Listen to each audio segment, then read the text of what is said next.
Now, the Hunt Palmer Show. A magic beyond anything you could ever imagine. You are now listening to the Hunt Palmer Show. Brought to you by Sagrera Farms on 104.5 ESPN Baton Rouge. Locking down the middle of the day. You really think that's the best idea? Live from the Mercedes-Benz of Baton Rouge studio, this is Hunt Palmer. It's quite a piece of work. Welcome in. Hunt Palmer coming to you from Mercedes-Benz of Baton Rouge studio downtown in the capital city on this Thursday. Means we're brought to you by Sagrera Farms Premium Angus Beef. Jacob Beck, Cassie Spazzali back there on the ones and twos, fired up. You are here with us. We have got plenty to do today. Usually Luke Johnson with us on Thursdays. He's got OTA duty, so we're going to talk to Luke tomorrow on our Friday shows. I do have some Saints topics I want to get into. Joe Healey, Highway to Hoover podcast. Of course, more professionally known as the guy with the SEC Extra over at D1 Baseball. We'll talk about what happened in the regional round and then preview the super regionals. Are the Saints the least likely team to go worst to first in the NFL this season? We'll get into a little bit of that. Chris Blair, voice of the Tigers, at 2:15. And they've already got odds out for Paul Skenes' next team. I guess we'll do some of that as well. Lock us in for 2 hours. We'll crank things up the way we do every single day with our Genesis opening drive. It's time for Hunt's opening drive, presented by Genesis of Baton Rouge. All right, I made you a promise yesterday, and I kept it. Went home, got dinner cooked, got the kitchen cleaned up, got the kids in the bathtub, got them to bed. Wife went and watched whatever horrendous television she watches in the back there with Bravo and drunk, famous, rich women yelling at each other or whatever's going on. I locked it down. I sat there at the kitchen counter, fired up the laptop, and learned everything I possibly could about West Virginia's baseball team. And now I will tell you all the stuff that I learned. If you'd like it in written form, it's already up at louisianasports.net. Got a full preview there, but we'll kind of go into it as I see it. Big picture. Before we get into records and statistics and names and deliveries and pitches and all that kind of stuff, big picture. West Virginia, solid baseball team. West Virginia, not a scary baseball team. That does not preclude them from coming to Baton Rouge and winning. I just don't fear really anything that West Virginia has. They're solid. They're good at a number of different things. Nothing strikes fear. Like, Oregon State's welcoming in Florida State. You got to deal with Jamie Arnold on the front of that rotation. Like, that is scary. Tennessee is going to Arkansas. You got to deal with Baum Stadium, 15,000. You got to deal with the SEC Player of the Year, the number one offense in the league. Like, there's some fear factor there. I don't have much of that with West Virginia, but they're good. And I'll tell you what they're good at. First of all, they're veteran, and they have traveled all over the place. They have won 24 road games this year. That's the most in college baseball. When you add in their 3 neutral site wins to get to 27 wins away from their home ballpark, that's more than the total amount of home games they've played this year. So they have traveled. Now, a lot of those wins are against teams that you won't have a lot of respect for, and that's fine. It's just a statistic. They've traveled a lot this year. Look at what they did in the Big 12. They got out to an incredible start to the season and in conference play. They were 13-0 after 13 games and 34-4 after 38 games. They swept Cincinnati, who's a regional team, and they were, a highly ranked team that was in control of the Big 12 and looking at a top 8 and certainly at a host. But they did not handle their business down the stretch. They lost 5 of their last 6 league games. They stumbled in the tournament, and that knocked them down because of their strength of schedule out of the hosting picture. Now, they're the Big 12 champions, and that's a great thing. It's a real league, and they won it, and they deserve credit for that. However, they got some breaks in scheduling. Listen to this. They won the Big 12. Second place was Kansas. Kansas swept West Virginia. Third place was TCU. West Virginia did not play TCU.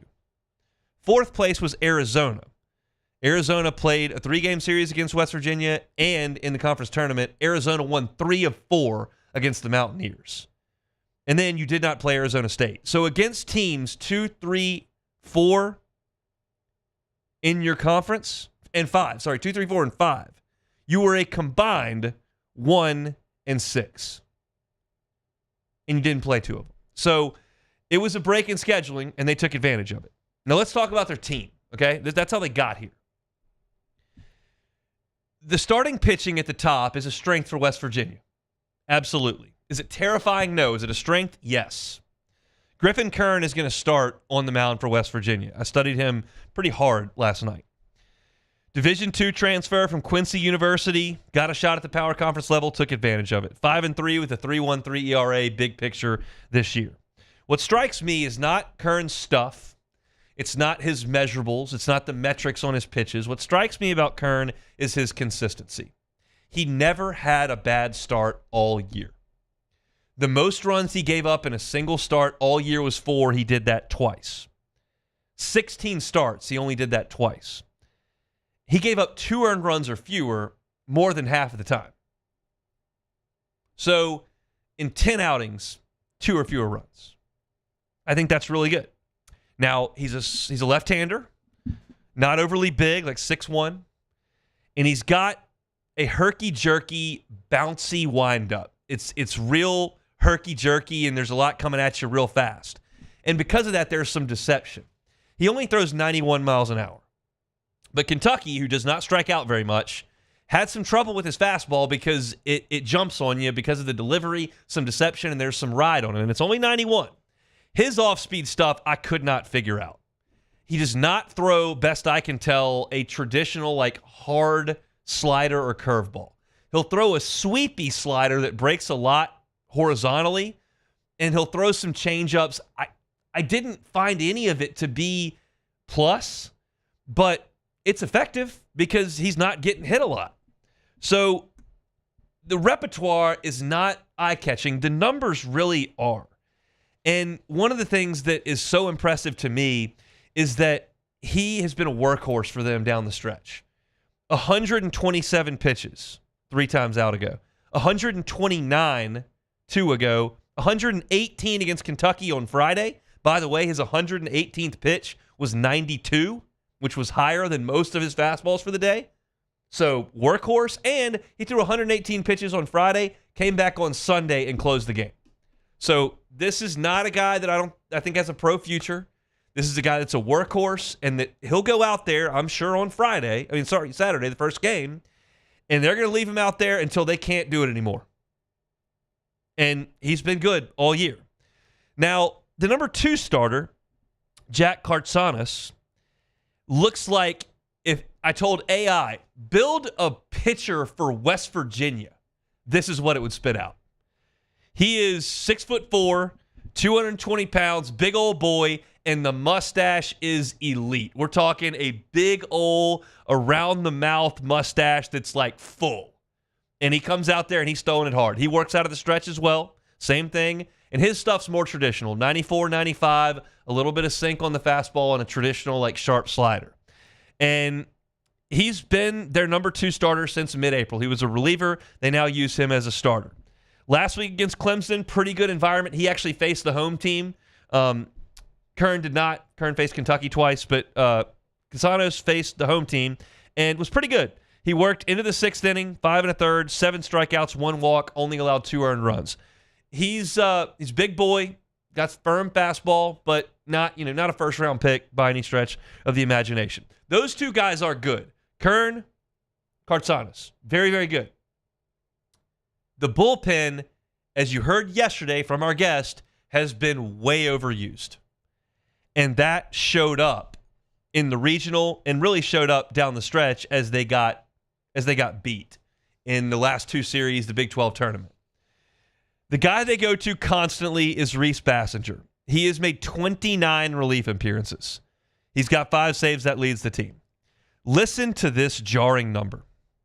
In the regional, he pitched on Saturday and Sunday. He pitched 3 2/3 innings and gave up 13 hits.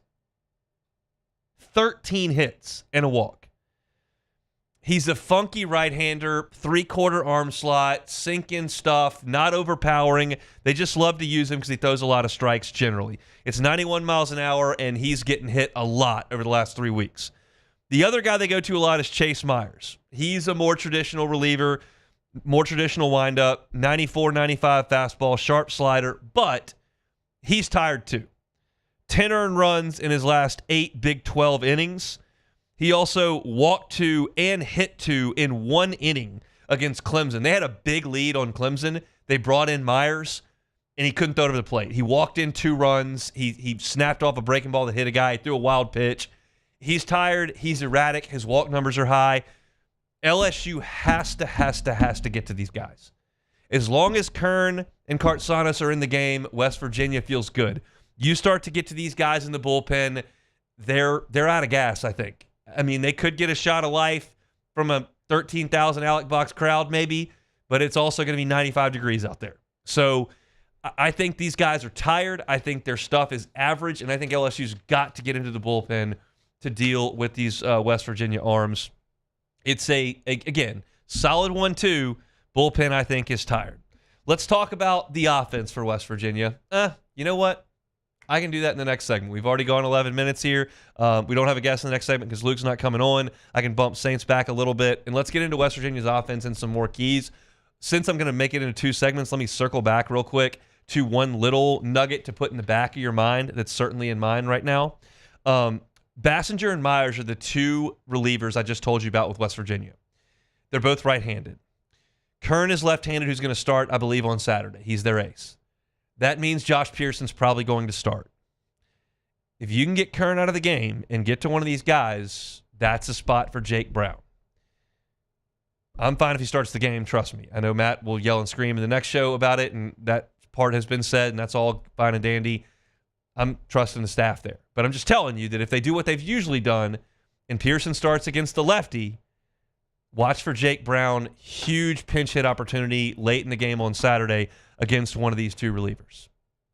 That's something to very much file away. So that's a look at West Virginia from a staff perspective. I want to talk about the offense and how LSU matches up. There's something very interesting about what West Virginia did last week when they faced a big-time lefty arm. So we'll do that when we come back. The Hunt Palmer Show. Genesis of Baton Rouge, genesisofbatonrouge.com. When you think Genesis of Baton Rouge, think luxury line of vehicle. When I say luxury vehicle, like you probably think a couple things. 1, the brands that you've grown up with, and 2, I can't afford that. Well, wait a second. You don't know that. Genesis is a luxury brand at a reasonable price. Go by and see them at the dealership. Just have a conversation. That part, I know you can afford. It's free. Chat with one of their brand ambassadors. Say, here's kind of what I'm looking for. Show me around. They will. Entry level, highest end, sedan, SUV. See what it's about. Depending on what your family looks like, what your fit looks like, and where you are in your car buying process. They will help you out. You will feel like a guest and not a customer at Genesis of Baton Rouge. So go by and see them, Airline at Pico. Tell them Hunt sent you in there. And just chat with one of their brand ambassadors about what they have to offer. The odds are you have not been behind the wheel of a Genesis. Change that in the coming weeks. Go see them or visit them online, genesisofbatonrouge.com, genesisofbatonrouge.com. Breck teamed up to reimagine your parks, and you imagined big. With your help, we went to work, creating 12 beautiful community parks across the parish. A family-sized water park, miles and miles of trails, and parks just for your dogs. There are more places to splash, to explore, to run wild, and even soar. You imagined, we delivered. Gold. Breck, your #1 park system in the nation.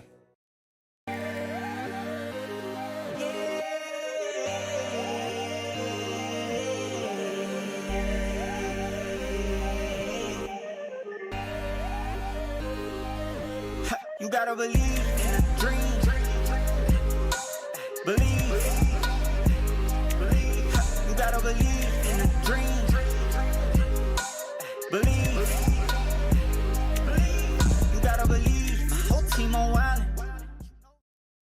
At Atmos Energy, our Smart Choice solutions help customers save energy and emissions with rebates up to $500 off high-efficiency natural gas appliances, smart thermostats, and weatherization upgrades. Together, we're fueling our energy future.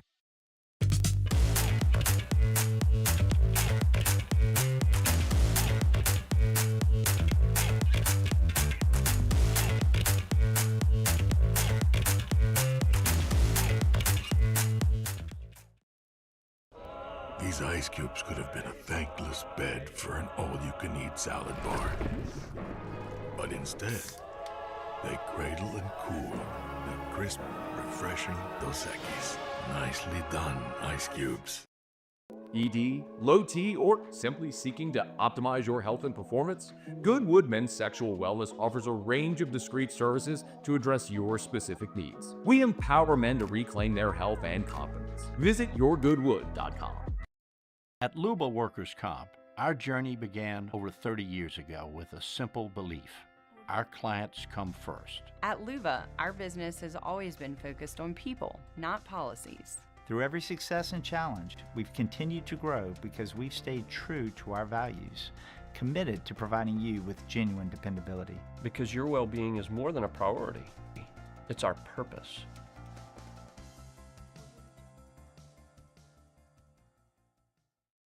At Auctioner, we know healing is a team sport. That's why we've partnered with world-renowned orthopedic surgeon Dr. James Andrews to create the Auctioner Andrews Orthopedics and Sports Medicine Institute.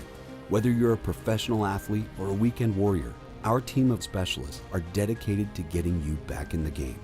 So whatever your reasons are for reaching your personal best, we've only got one: you. You're listening to The Hunt Palmer Show, brought to you by Sagrera Farms.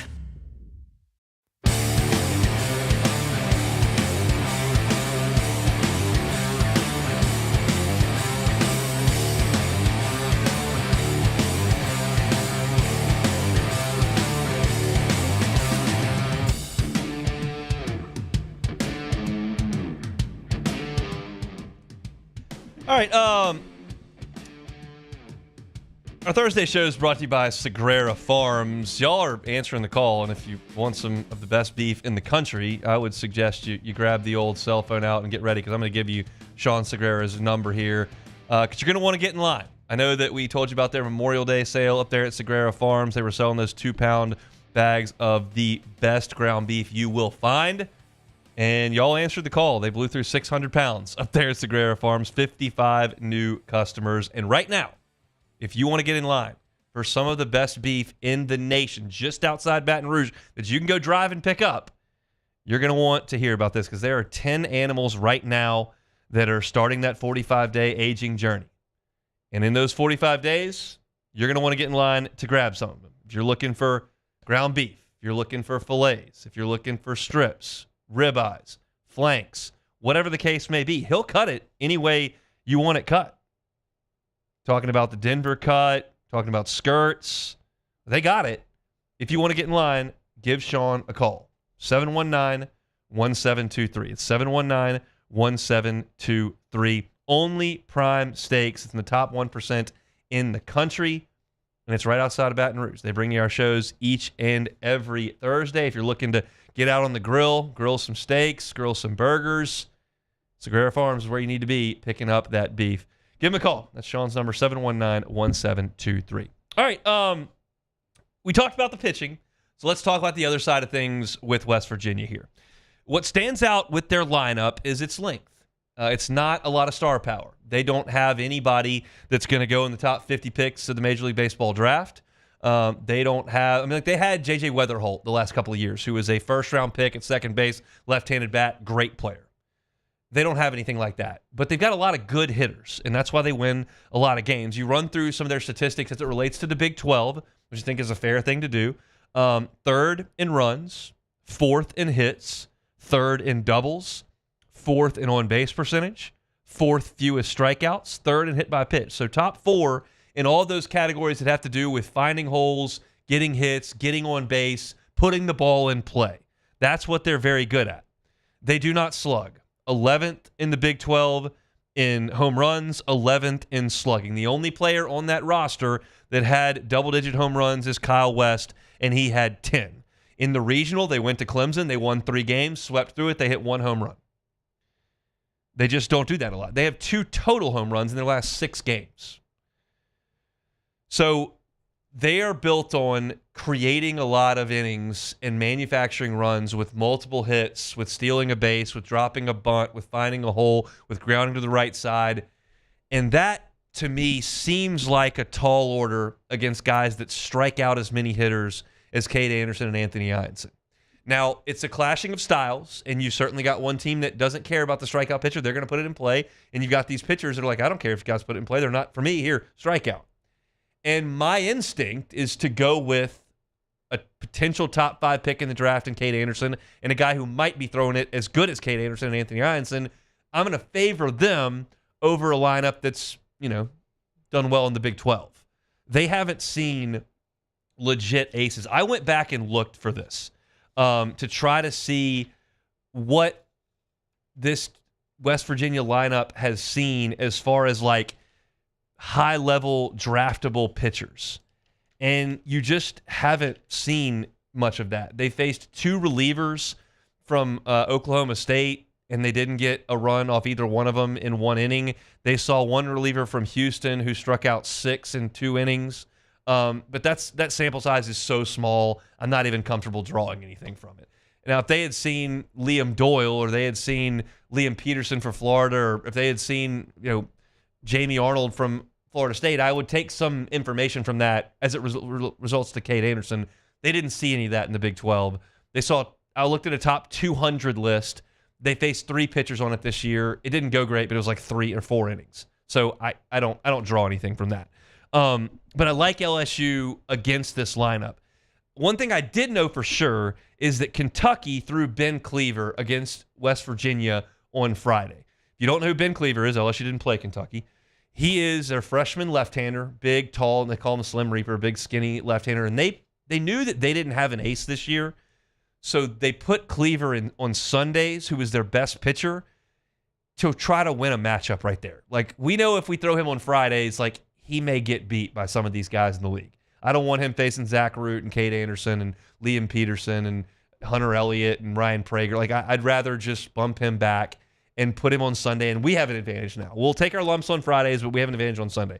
Well, they threw him in the first game of the regional against West Virginia. And I'm going, okay, that's a big left-hander, good numbers. Like, what did West Virginia counter Cleaver with? What did their lineup look like? They put 5 left-handers in that lineup, and I would suggest that 3 of their 4 best hitters in that lineup are left-handed. You've got West, who I just mentioned, who has 10 home runs on the year, Sam White, and Armani Guzman, who was the most outstanding player of the regional. So it stands to reason they may put 5 left-handers in the lineup against Cade Anderson on Saturday. I know that Cade has given up some home runs to left-handers, but that hasn't been an issue over the last month. So that's an interesting choice, I think, at this point. Anderson and Ianson have been so good. Ianson's only allowed 21 hits and 7 walks in his last 35.2 innings. So that's a total of 28 base runners in 35 innings. Anderson has given up 33 base runners in the last 31 and a third innings. That's some really, really tough stuff to deal with from a whip perspective. And I just don't know if West Virginia is in a big position to hurt those 2 guys, because really not many teams are. Here's another big deal, and we've talked about this a little bit. It got brought up on yesterday's show, and it does matter. Koki talked about it on yesterday, on Wednesday. West Virginia's defense has been poor. They made 5 errors in the regional final on Sunday, and over the weekend in Clemson, they made 9. Now, that's a little bit of an outlier. They're not making 9 errors most weekends. But they did finish 11th in the Big 12 in fielding percentage at .969. That's more than 10 points worse than LSU's defense.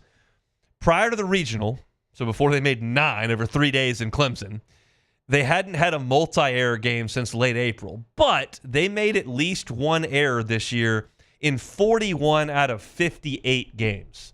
So far, far, far more often than not, they are making at least 1 error. And I'll just speak from experience. I've been in that stadium. I've watched infielders kick it around. It's hot. It's high pressure. You're not a great defender to begin with. LSU generally hits the ball pretty hard. You start kicking around, throwing around a little bit, the box gets going, and that can be a significant problem. So that's just something to file away. Little Rock was not a good defensive team, and all of a sudden their shortstop and center fielder started putting on Tommy Mannix out there. So you never know, but just statistically speaking, if you want to look at what West Virginia has been, they generally don't play clean games. And LSU often plays clean games. They had 1 error in the regional. I mean, They had 8 more. West Virginia had 8 more errors. And LSU played an extra game. That is a huge advantage to LSU. So that kind of puts it in summation. West Virginia's never been to the College World Series. They are in their second consecutive Super. They did acquit themselves nicely on the same field LSU was eliminated on last year when West Virginia lost at Chapel Hill. Remember, if LSU had finished the deal against North Carolina, West Virginia would have come here. Now they are here.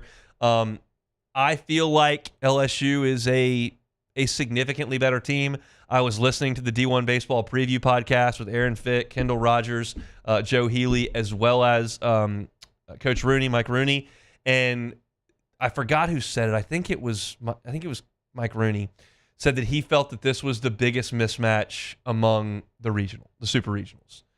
That doesn't mean anything. They would have said the same thing 100 times over against Stony Brook. Would have said the same thing against Coastal, I'm sure, as well.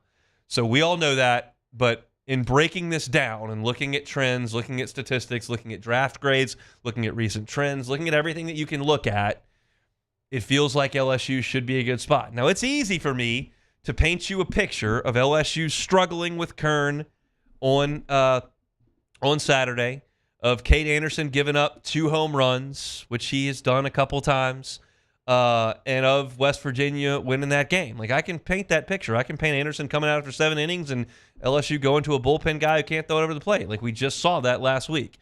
Baseball is funny like that, and anything can happen. But as I sit here right now, having done as much research as I could do last night and listening to folks talk about the game and kind of aggregating as much as I could together, I like LSU's matchup here, and I feel like LSU is a significant favorite in this Super Regional. That's a comforting feeling. LSU has not lost a weekend in that stadium all year long, and I certainly would hope that they don't start now. But West Virginia, again, as I said right at the top of the show, and as I'll bring you here to close things up, and we'll certainly talk about West Virginia a little bit more later. I want to talk more LSU on tomorrow's show. It's a solid team. It's not a scary team to me, and that's kind of the synopsis that I've given this club as they head to Baton Rouge to take on LSU. I said the wrong time yesterday. 1 o'clock first pitch on Saturday. I was looking at D1 Baseball's deal, which always does times in Eastern, and screwed that up. But you have enough time to correct that error that I made and not show up an hour late to the game. 1 o'clock first pitch on Saturday from the box. Our Thursday shows are brought to you by Sagrera Farms. Let's keep the baseball talk discussion going. Joe Healey, D1 Baseball's SEC Extra team, when we come back. The Hunt Palmer Show. Man, age is just a number. Don't let it dictate how you feel. Goodwood Men's Sexual Wellness has anti-aging services that can help you look and feel your best. Visit yourgoodwood.com and discover a renewed sense of vitality. The Windsor Senior Living Community in Mandeville, Louisiana is a beautiful, vibrant apartment community geared towards seniors. They are nestled right in the heart of Mandeville, where seniors live a more carefree lifestyle in spacious apartments with the peace of mind that comes from having a little extra help. Call the Windsor at 985-624-8040 to schedule a lunch and tour. Come see how the Windsor can be your passport to peace of mind. There it is, the extra mile, on the border of expected and extraordinary for those willing to go further, like vans customized for work or play, with safety and tech to keep you connected, supported by a 5-star sales, service, and finance team, and backed by the 1-star you know. So go the extra mile. It's never crowded, because so few have what it takes to go there. Mercedes-Benz Vans. At Atmos Energy, our Smart Choice solutions help customers save energy and emissions with rebates up to $500 off high-efficiency natural gas appliances, smart thermostats, and weatherization upgrades. Together, we're fueling our energy future. At Sunshine, we know what you see when you look at your land. Where others may see dirt, you see the foundation you've built your life on. It's hallowed ground. It's past, present, and future. We're proud to provide quality John Deere equipment to help you maintain the land you love. Check out our current promotions And learn more about what it means to be powered by sunshine at sunequip.com. These are the luckiest ice cubes in the world. They could have been a thankless bed for an all-you-can-eat salad bar. But instead, they've been called upon to cradle and cool a crisp, refreshing Dos Equis. Looks like the lucky just got luckier. Dos Equis. At Luba Workers Comp, our journey began over 30 years ago with a simple belief. Our clients come first. At Luba, our business has always been focused on people, not policies. Through every success and challenge, we've continued to grow because we've stayed true to our values, committed to providing you with genuine dependability. Because your well-being is more than a priority. It's our purpose.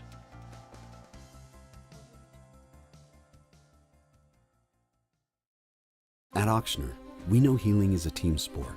That's why we've partnered with world-renowned orthopedic surgeon Dr. James Andrews to create the Ochsner Andrews Orthopedics and Sports Medicine Institute.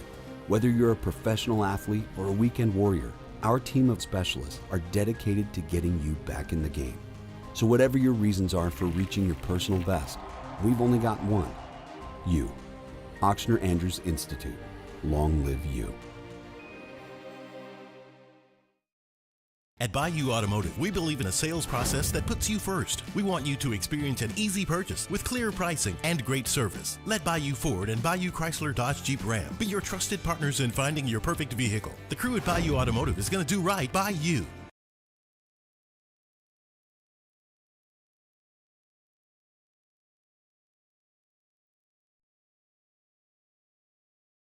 This is the Hunt Palmer Show, brought to you by Sagrera Farms.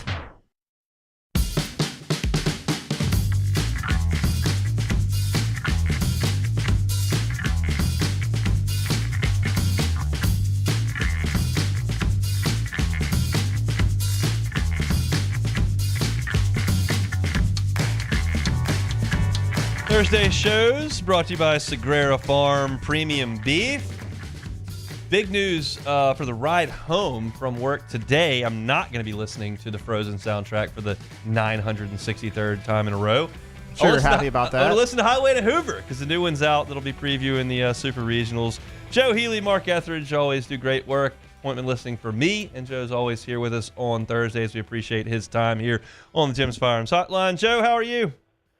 Pretty good, Hunt. How about yourself? Doing really well because LSU's still playing baseball, so that's good on a number of levels for me. One, I like when they win. Two, I like being able to talk about it and not transitioning to football in early June. So we're doing quite well. Let's go back to the regionals. Most disappointing exit for you among the SEC teams?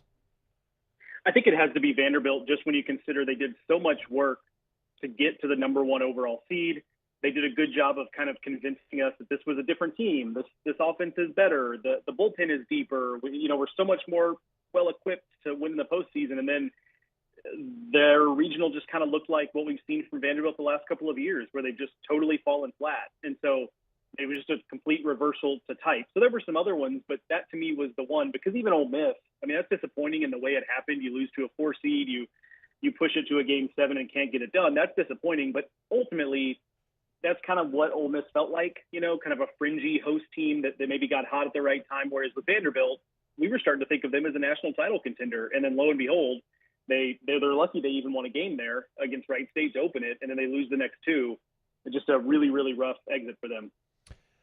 Do you have a theory or like an opinion on why the SEC, quote unquote, struggled over the weekend? A lot of folks taking some shots on the internet. I kind of thought as a weekend of baseball, but do you have a theory on that? Yeah, I'm mostly with you that it's kind of a weekend of baseball. Here's the other thing. I mean, it gets used a lot to say, oh, the SEC was actually overrated and like whatever. But to say it was overrated, that implies that someone else was underrated. And it's not like, okay, yes, we had some surprises with, Miami winning a regional and Louisville winning a regional in the ACC, but also like Clemson laid an egg, right? Like NC State didn't win that regional, didn't really challenge to win the Auburn regional. So it's not like the ACC just went out there and killed it. But I don't know, I think I have a couple of theories that aren't totally fleshed out. I think one of them, frankly, is that when you had two teams in Missouri and South Carolina that were historically bad, I mean, two of truly the worst teams record-wise in modern SEC baseball history, I do think the teams that maybe played both of those teams, you know, they're probably 4 or 5 wins better than what they would be with an average SEC schedule. So did that push Ole Miss into hosting when really it should have been a 2, right? Or, you know, whoever else. Like, did it just elevate some teams maybe beyond where they should have been seated? Maybe that's part of it. And I also think just in terms of the playing field in general, I think you and I have talked about this before. I just think that some of the advantages the SEC had early on in this era of college baseball have evaporated a little bit, where no longer are our teams getting caught flat-footed by the portal. No longer are the SEC powers the only ones really using NIL for baseball. Teams have kind of caught up to that. Now, it's still not a level playing field, but it's not like it was 3 years ago when LSU, Tennessee, and Texas A&M were really the only 3 programs that were actually putting resources into the portal and into NIL. It's a crazy sport that's ever evolving for sure. Texas, we have not mentioned. They didn't play as well down the stretch. They didn't get out of their own regional. How much of that was UTSA? How much of that is Texas just kind of coming down to earth? I think a lot of it's honestly UTSA, and I think Schlossnagle said as much in his post game. Of like, hey, that's a real team out there. I think, you know, Texas was probably an example again of a team that probably wasn't as good as what they were seeded, but kudos to them. They played really well for at least the first 3 quarters of the season. But UTSA, I mean, they're a team that I think they're good enough to have competed in better conferences, but because they were in the conference they were in, the RPI never got to a point where I think people took them seriously. They kind of just existed as this team that's, hey, it's good. And it's kind of like East Carolina sometimes, where it's like, yeah, they're good, but how good are they really? But then UTSA showed that they can play with anybody. And this weekend they've got a draw against UCLA, a place that is not going to have like a lot of atmosphere, a place where it's not going to be a daunting place to go play. I think they've got a shot to win that series. So I think it's mostly UTSA, but also it's just a classic case of, you know, what ailed Texas throughout the season just kind of came back and bit them a little bit, where, you know, when they didn't get great work from their top line pitchers, they were kind of in trouble. I didn't watch a lot of Auburn this weekend. I'm sure you've surveyed that quite closely. What did you make of their performance in a home regional? Yeah, so I was there for the regional last weekend, and it was comprehensive. I mean, there was really never a single moment for Auburn where it felt like anybody else was winning that regional. They got pushed a little bit by the 4 in the opening game, but that lasted about 3 innings, and then it was just back to normal. And they kept Stetson and NC State at an arm's length in those games. So there just wasn't a lot of jeopardy in that regional, and that's a credit to Auburn. The key was, well, a couple of things. One is that they were getting something offensively from everybody in the lineup. But I think the bigger thing was they got good work from not only Sam Dutton, but also Andreas Alvarez, the freshman. They got good work from their bullpen. To me, that's going to be kind of the key for them, especially as they move forward with a Coastal Carolina pitching staff this coming weekend that is very, very good and is good enough to shut down Auburn. Their pitchers are going to have to match Coastal 0 for 0. They pitched well enough for that last weekend, but this weekend might be a different deal. Are they good enough to win the national championship, Auburn? I mean, I still don't think so. I just get so nervous about, like, with Dutton, who's having a very good year, and I hate to even say this because it feels like I'm taking something away from him, but, you know, he's not out there blowing guys away. He's learned to be a very good pitcher, but is that going to translate, again, you know, as we get into Omaha on the bigger stages? And then too often for my taste for Auburn, they have these disaster starts, like Cam Tilley against Central Connecticut in game 1 of that regional. I can't remember if he got out of the first inning or not, but it was something like that. He got 3 outs, and they won that game. But in Omaha, you can't get away with that. And so that makes me nervous for Auburn, is they just too often have situations where they're going to the bullpen in the 2nd or 3rd inning. It's just something that in a regional where, you know, the hitter's park, you know, you're going to score a bunch of runs. That's one thing. In Omaha, it's a different deal. That looked like the good version of Arkansas over the weekend at Baum. What'd you think? Yeah, I think that's exactly right. And I've talked to a handful of coaches this week about them, just trying to survey what everybody thought. And you know, I've had coaches say, like, yeah, that's the scariest team in the country when they play like that. You know, it was they got what they needed on the mound. They got what they needed offensively. You know, they kind of battled through when things didn't go their way. In some cases, they actually got pushed a little by, like, North Dakota State and then by Creighton for a minute. And they just kind of like ho-hum, and they just kind of punched back. A big key for them is that they're actually getting deeper on the mound. Parker Coyle came back of late. He pitched well in the regional. Having Gackle back in the bullpen has been just a total game changer for them. So it feels like opposite of what Arkansas usually is at this time of year, where it feels like they shorten their staff where they only trust 4 or 5 pitchers. This year, it feels like the circle of trust is actually bigger than it was even a month ago. Wake put a heck of a fight up there at Lindsey Nelson, but Tennessee advances. Your big storyline from that regional win for the Vols. Yeah, I kind of wonder if Tennessee winning the way it did might actually be more helpful for Tennessee than if they had just waltzed through that regional, because there was something about getting to that Monday game and the crowd was just electric, and they had the whole Liam Doyle moment, and you had the memes of Tony Vitello in the dugout, joking about how psycho Liam Doyle is. And so it kind of got things, I think it put some juice back in Tennessee.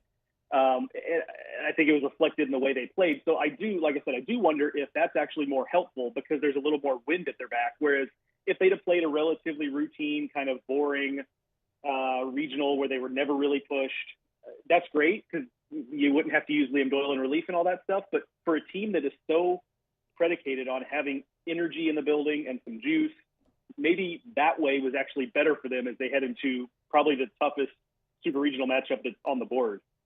Yeah, there's no doubt. I can't wait to watch some of that. All right, LSU, obviously pretty shocking on Sunday night. Got it done on Monday. Your concern level on the Tiger bullpen, that's kind of been a topic of discussion the last 3 days here. Yeah, a little bit, but it kind of always seems to me that every time we start to get worried about that, LSU figures something else out and it gets better again. Like it's the bullpen has been a concern at various times this year, but it seems like it hasn't been a consistent through line. I actually worry a little bit more, honestly, about a potential matchup with West Virginia's pitchers. One thing they do well at West Virginia is they don't give up the home run. And if you get into a situation kind of like with Little Rock in that Monday game where, shockingly, and I still don't really know how to explain it, like Little Rock played its 2 best baseball games of the season in back-to-back days against LSU. And they were in that last game until Luis Hernandez and Jared Jones got a hold of a couple balls. And that's what tends to happen in the SEC when things get tight. Those offenses just kind of squeeze the bat tighter and just kind of, swing from the heels. And if this is a West Virginia pitching staff that's pitching well, if they're sinking the ball, that approach is not going to work. I mean, I think LSU's a heavy favorite here, but I can see a scenario where they kind of gum up the works, does West Virginia, by just having LSU pound the ball into the ground over and over and over again, which can frustrate teams like LSU that have physicality. How do you feel like LSU's arms match up, especially the 2 starters? I mean, obviously, that's the thing. If Anderson and Ianson pitch up to their standard, up to their ability, there's no contest here. Like that's all she wrote if they pitch really well. West Virginia is a scrappy team. They probably honestly overachieve their talent level. They're going to fight you. I seriously doubt they get run off the field this weekend. But this strikes me as the kind of super regional that ultimately, like LSU, as long as they don't allow WVU into ball games, I can't see LSU being all that challenged by this WVU team, but we've seen stranger things, such as Little Rock doing that this last weekend. Yep. It's I've never felt this way about a 1-2 punch for LSU. Certainly Skenes and Nola and Alex Lang, but a 1-2 punch that LSU has since I've been watching, it's been amazing. We'll see if those guys can carry the torch again this weekend. All right, let's go to the other SEC super matchups. We touched on the regional, but into the super now. Let's go back to Auburn. You mentioned Coastal's pitching staff. I know y'all have talked about that a lot over at D1 Baseball. Y'all say it's legit. Did Auburn have some trouble scoring? I think they could. Now, what I think is going in Auburn's direction is that those freshmen have started to heat up again. Bub Terrell was the MVP of the Auburn Regional, so you like that. They do still have a couple of holes in the lineup. You can pitch to Derek Fabian, for example, but the other 8 guys are swinging it pretty well right now. So I think that helps offset some of it. But the change that Coastal made, they hired Matt Williams as pitching coach, formerly at South Carolina. And from one year to the next, it's a completely different thing for Coastal. And it's just a matter of they changed pitch mix for some guys. They changed, some deliveries on some guys. And lo and behold, like they're excellent in the rotation. They're excellent in the bullpen. I had a coach tell me the other day that, most of the SEC teams, probably outside of LSU, Tennessee, and Arkansas perhaps, would trade their rotation for Coastal straight up. And that includes Auburn. And Coastal's not as physical as they've been in the past. So I'm not as worried about that matchup in particular, but I do think there is a scenario where this Super Regional ends up being like nip and tuck just because of the ability of Coastal Carolina to limit Auburn's big innings. And then the big one up there at Baum, Liam Doyle in Tennessee, Arkansas, who played great last weekend. How do you handicap it? I think, honestly, I don't mean to be overly simplistic. Because it's in Fayetteville, I like Arkansas. If it was in Knoxville, I think I'd like Tennessee. It's two of the three most talented teams in the country, LSU being the third in that mix. The thing for me is so funny about this is just the way this tournament works, where Tennessee ends up having that stretch where they lost a bunch of games at home, so they're seeded probably lower than they should be ultimately. And we have all these upsets in the regional round, and yet it's still just Arkansas and Tennessee, which feels like a CWS finals matchup. And instead, one of them is not going to get to Omaha. So it should be a lot of fun. I like Arkansas at home. I really like the way they're pitching it right now. I think once you get past Doyle, and even, Phillips is a little bit more hit and miss, but once you get past Doyle in particular for Tennessee, they're just a different team. And I think Arkansas is going to be able to take advantage of that. Do you think Doyle will pitch the first game because he came out of the bullpen on Monday, or you think they throw Phillips and wait? I know Tony's generally pretty regimented. Yeah, my guess is because it's a Saturday start, I think they're going to go back to Doyle is my hunch. If it was Friday, maybe we'd have a little more of a question about it. But it's just so tempting if you're Tennessee to throw Doyle in game one, because if you get that win, it just immediately puts pressure on Arkansas the whole rest of the weekend. And given the extra day of rest, I think that's probably the way they go is with Doyle. We'll see. Enjoy the baseball, and we'll certainly talk next week, hopefully from Omaha, because I'll be up there. All right, I'll see you, buddy. Sounds good. And he's Joe Healey, D1 Baseball's SEC Extra Team. Do some awesome work. Highway to Hoover podcast. If you want some breakdowns of the Supers, they got you covered. We'll come back and close out the hour talking Derek Carr and money. $30 million next. The Hunt Palmer Show. At Bayou Automotive, we believe in a sales process that puts you first. We want you to experience an easy purchase with clear pricing and great service. Let Bayou Ford and Bayou Chrysler Dodge Jeep Ram be your trusted partners in finding your perfect vehicle. The crew at Bayou Automotive is going to do right by you. These are the luckiest ice cubes in the world. They could have been a thankless bed for an all-you-can-eat salad bar.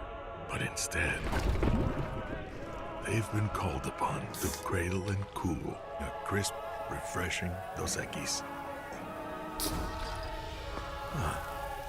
Looks like the lucky just got luckier. Dos Equis. Gulf Coast Office Products is a nationally recognized Savin office equipment dealer based right here in Louisiana. Over 100 employees strong, Gulf Coast has the boots on the ground to support all vertical markets, from education, engineering, legal, and finance. With the latest in office technology, from desktop to production segment units, Gulf Coast and Savin have the perfect fit for you. Call 225-756-2644. That's 756-2644 for Gulf Coast Office Products. Baton Rouge's home for real rock. It's Eagle 98.1. Foo Fighters. Led Zeppelin. AC/DC. Pearl Jam. And the flagship home for LSU sports. Take us anywhere with the Eagle 98.1 app. Eagle 98.1 is the rock station. Men, age is just a number. Don't let it dictate how you feel.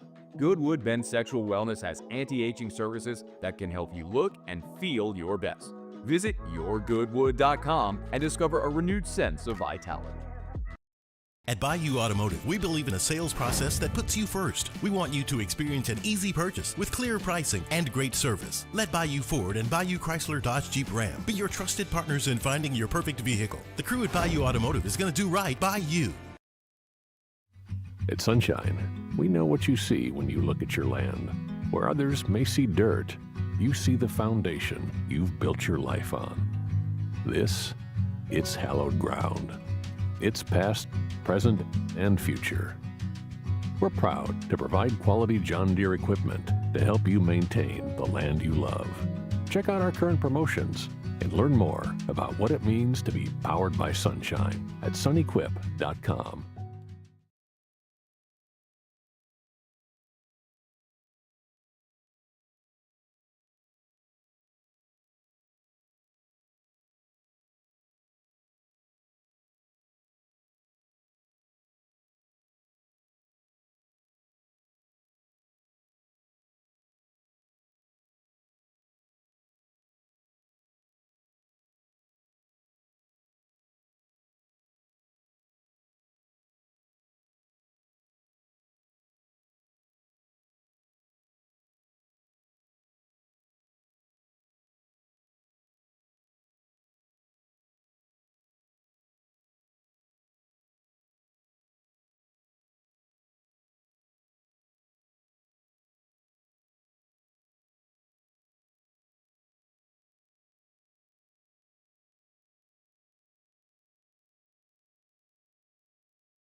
You're listening to The Hunt Palmer Show, brought to you by Sagrera Farms.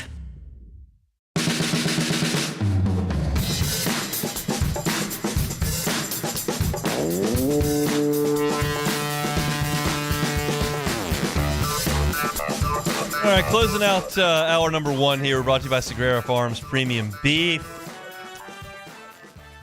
There's some odds out for Paul Skenes' next team.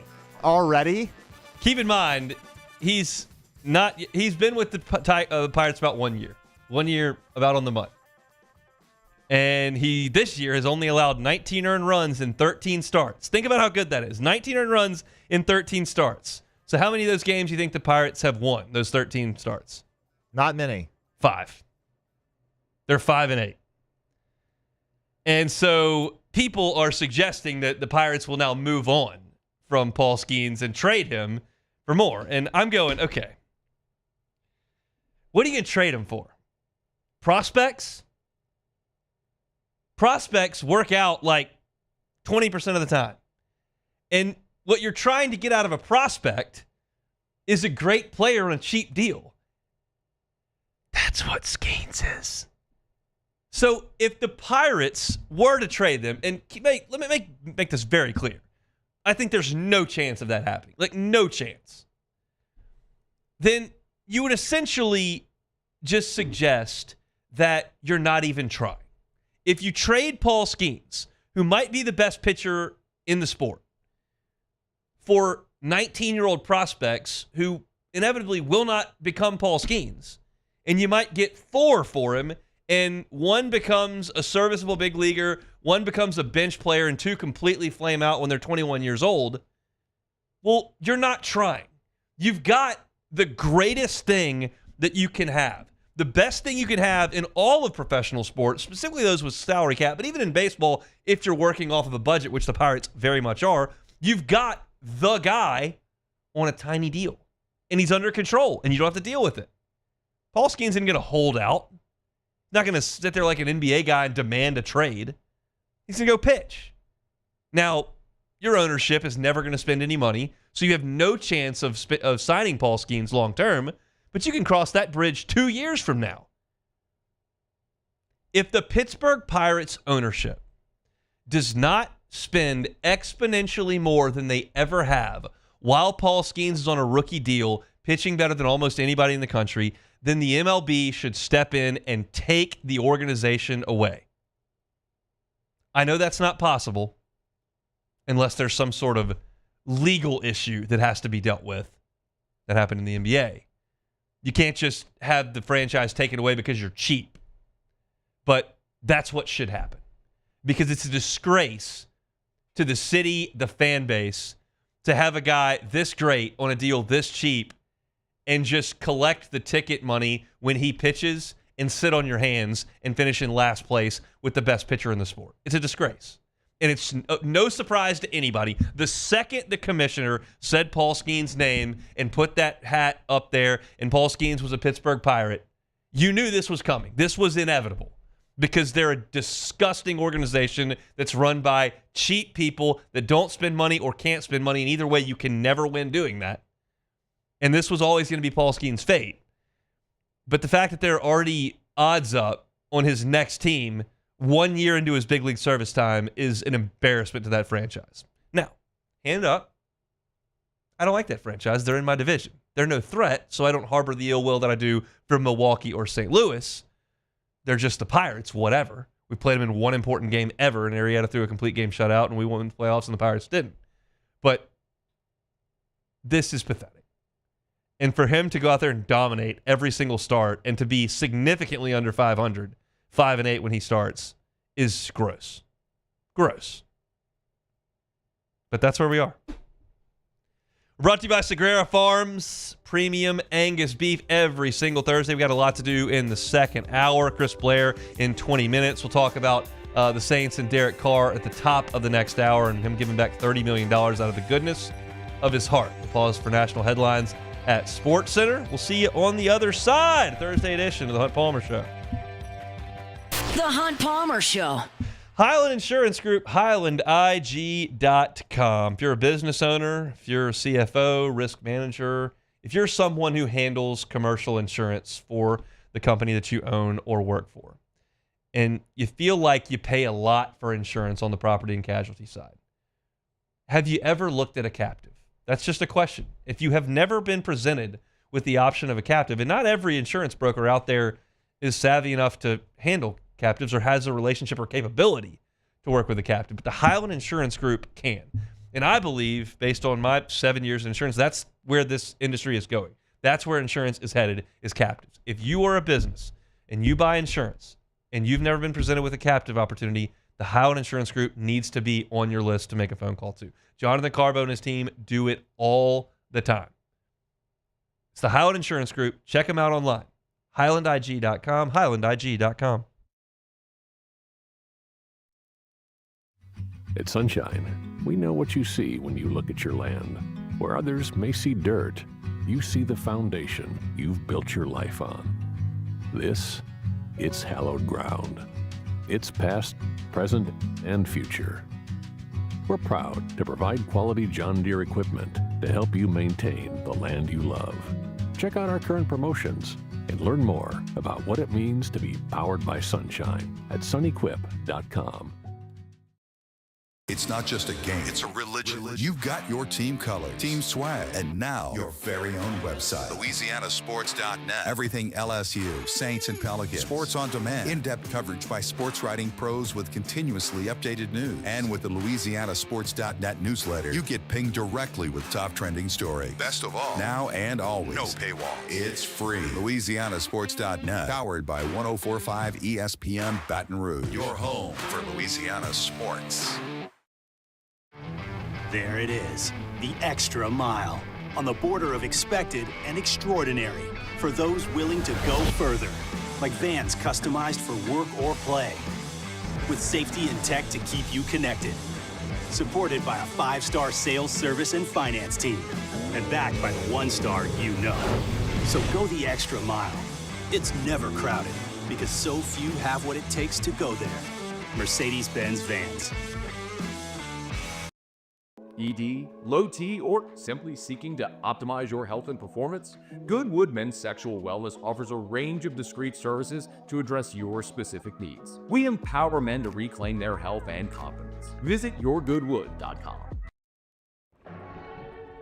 These are the luckiest ice cubes in the world.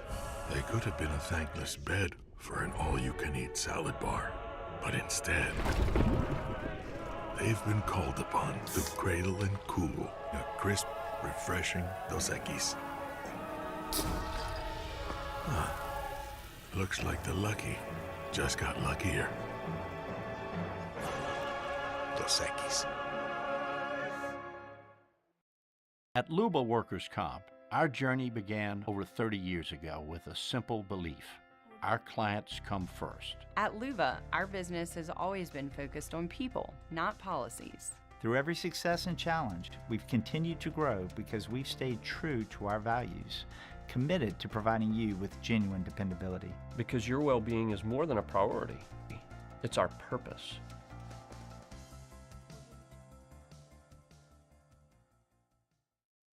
At Auctioner, we know healing is a team sport.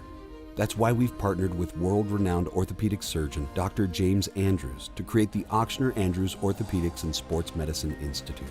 Whether you're a professional athlete or a weekend warrior, our team of specialists are dedicated to getting you back in the game. So whatever your reasons are for reaching your personal best, we've only got one. This is SportsCenter.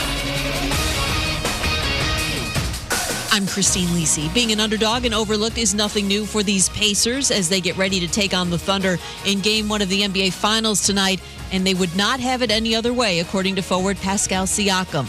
What's partly fueled Indiana's postseason run is pace, but that won't be one of its advantages versus OKC, explains ESPN NBA analyst Monica McNutt. The Thunder have actually been playing almost 2 points faster as far as trying to track the pace than the Pacers actually have. And so to me, as interesting in this matchup is what does this Pacers defense even look like in terms of standing up?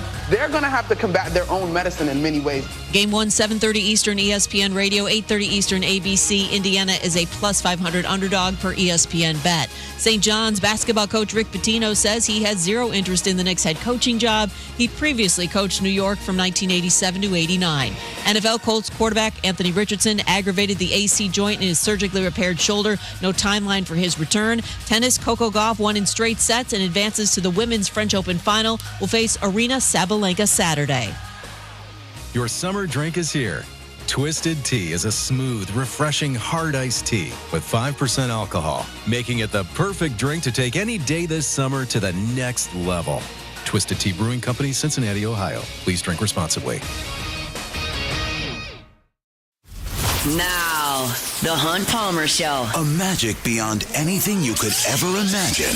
You are now listening to the Hunt Palmer Show, brought to you by Sagrera Farms on 104.5 ESPN Baton Rouge. Locking down the middle of the day. You really think that's the best idea? Live from the Mercedes-Benz of Baton Rouge studio, this is Hunt Palmer. It's quite a piece of work. Hour 2, Thursday edition of the Hunt Palmer Show, working towards the weekend. Chris Blair, voice of the Tigers, 15 minutes from right now. He'll be on the call all weekend long for the Super Regional between LSU and West Virginia. We talked a ton about that in the first hour. We'll do it a little bit more with Chris here in 15 minutes. So let's talk about the latest update in this Derek Carr saga. He did speak on the record, finally. It wasn't in a church service or through his brother or cryptically on social media. He spoke with Front Office Sports about his departure from the Saints. The retirement papers were filed on Tuesday, and things can move forward. But I do think that there's a development in this story because of the quote. And the biggest deal was that Carr got his $10 million roster bonus, but he forfeited the $30 million in guaranteed money that had been restructured, and that goes back to the Saints. And everybody's looking at that going, $30 million? Who walks away from $30 million? And Carr's got a quote on it. Says, that part was tough because I didn't want to have surgery and just sit there.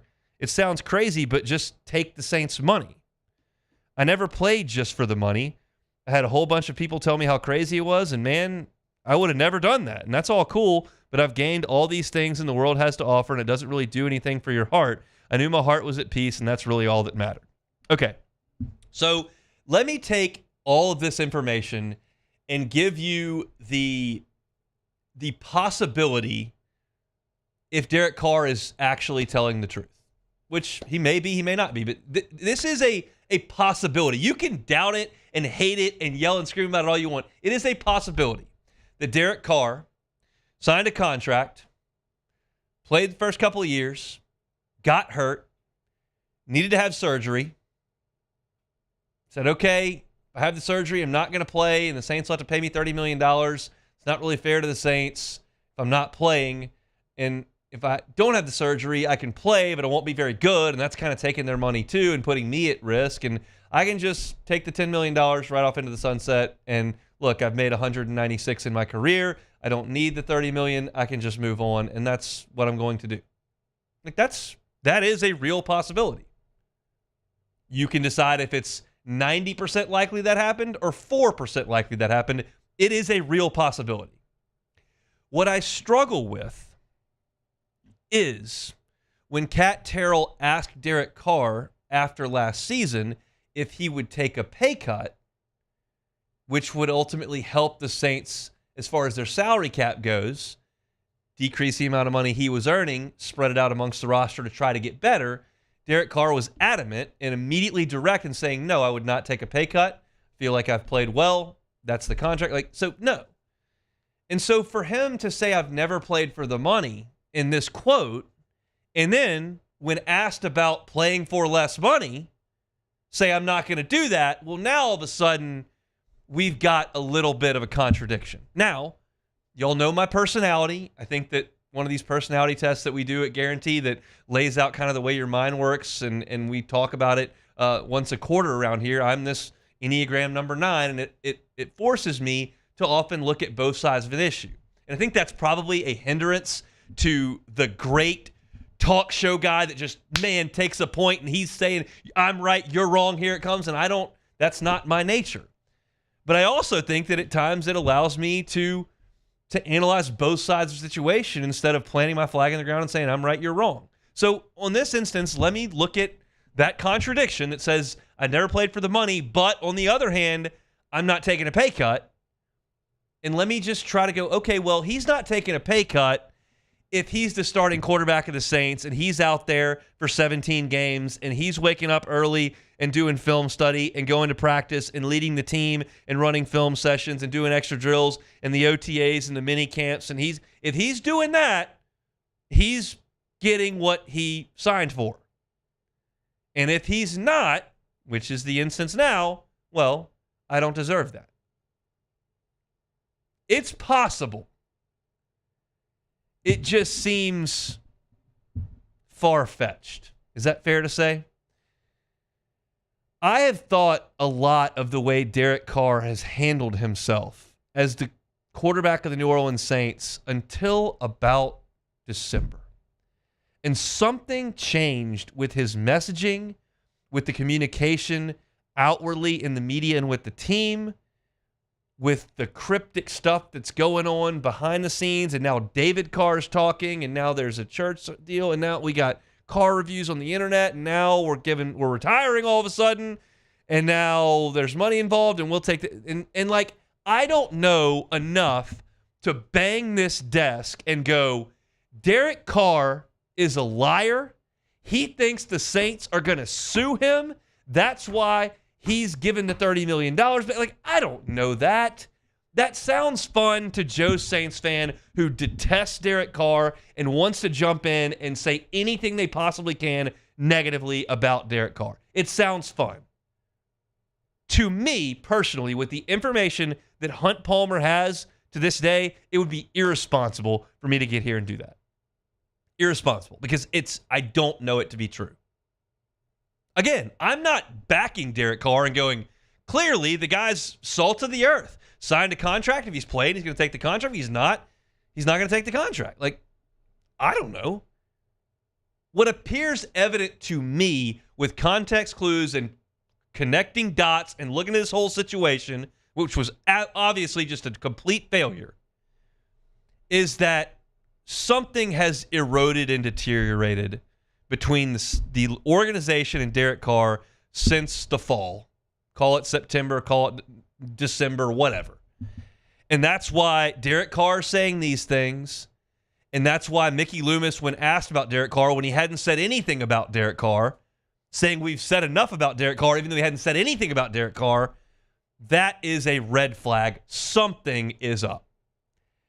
And I could try to connect dots, and I could come out here and yell and scream, and I could talk about how terrible Derek Carr is, and I promise you, the Saints fans that listen terrestrial on radio and that pull up our videos on YouTube and that see our shorts on Instagram, they would all yell and scream and applaud and clap, and they would all love that.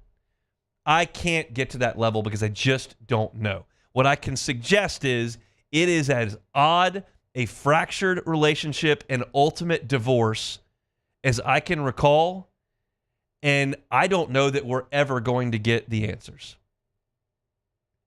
If Derek Carr had never played in the NFL and forfeited $30 million, you would know something was up because nobody goes from nothing to $30 million. It becomes more plausible when you've made $200 to forfeit $30. It still doesn't make a lot of sense because I don't know of anybody that's perfectly willing to forfeit that cash, especially after they have come out and said, hey, would you take a pay cut? Absolutely would not take a pay cut. I just don't know if that one's jiving with me at all. 10 million's good. 30 in addition to that seems better. Yeah, it's just, I was listening to Off the Bench this morning, and Ross Jackson was on, and he said, I've interviewed Derek Carr a lot. I've seen him in the locker room plenty of times, talked to him. He's been a very nice guy when I've talked to him. I don't know if he's giving up $30 million nice. That may be a bit excessive to assume that. And for almost the entirety of the population, that makes all the sense in the world. Yeah. Not everybody's made $200 million. Yeah, that's true. And it just, that puts people in a little bit of a different spot. I mean, there are plenty of guys, like, there are plenty of athletes who have, like, $6 million deals on the table at the twilight of their career, and they're like, no, not doing that. I'm not going to play for them for that. I'm not going to do that. Like, David Robertson is a closer who is just out there, and he could pitch right now. He pitched good last year, and he's a closer that's free agent, and he wants like $10 million. The Cubs have talked about, I've heard people say, and they're more willing to go like $3 million, and he's like, I'm not playing for $3 million. And so you're forfeiting. It's like there are some people that are in that position, and I can make the case that Derek Carr's in that position. It's just hard. It's hard. And if that was the only thing, then I could explain it away. The Loomis answer about, we've already talked about that when they hadn't said anything. The pay cut thing and the pay cut thing from last year, and the fraction, and the Diane Rossini, she didn't just make that up on a podcast. Like, you don't get to that point in sports media just throwing stuff off the wall. There are plenty of people in the quote-unquote media that are willing to throw stuff all over the place to get people to click their stuff on YouTube. Diana Rossini's not in that camp. No, so she's not. it just, the whole thing stinks. And the root of the entire thing, and what it's going to ultimately come back to, is the Saints are moving on and we don't have to worry about it. But it is a team we cover, and they're not practicing in earnest right now. And it is a story that continues to develop. And when Derek Carr finally speaks for the first time, I think it's relevant to talk about what he had to say. So that's what we've done here. I'm torn. I'm not on Derek Carr's side. I'm not on Joe from the West Bank side, who thinks that everything Derek Carr does is the worst thing that's ever been done. I'm somewhere in the middle of that, and I don't know that I'm ever going to be moved off of that, because I don't know if we're going to get the actual information that truly suggests what ultimately happened. Yeah, no matter what, whatever the reason is for this happening, at the end of the day, like you said, look, the Saints are going to be in a much better spot financially because of it, and so, as a Saints fan myself, I'm going to take this situation and just say, there's probably something here that we're not going to ever hear about, but if it's going to help the future of the Saints, so I'm just not going to worry about it too much. It didn't work. He's gone. Money's coming back. Go Saints. All right, we'll talk to Chris Blair, voice of the Tigers, coming up next. The Hunt Palmer Show. Genesis of Baton Rouge, genesisofbatonrouge.com is that website. Every car that's on the lot is online at genesisofbatonrouge.com. If you're looking for a new vehicle, the odds are that one of the key things you're looking at, one of the most important things you're looking at, is safety. What I can promise you about Genesis is that every single model on the line, all of them, have earned the IHA Top Safety Pick, and some of them are Top Safety Picks Plus. From the entry level to the highest end vehicle, all of them start with the same baseline safety features. Now, there are elevations to that, but all of them start award-winning. So that's the most important thing to you when you're looking for a new vehicle. You can be assured that Genesis is going to help you with that. Go chat with one of the brand ambassadors about the safety features. When you get behind the wheel, like, you'll see all the bells and whistles, how comfortable it is, stylish, how clean, smooth the drive is. The safety is an important deal, and they'll tell you all about it over at Genesis of Baton Rouge. It's on Airline at Pico, across from Women's Hospital. Start your car buying process there, or start it online at genesisofbatonrouge.com. Every single car that's on the lot is online at genesisofbatonrouge.com.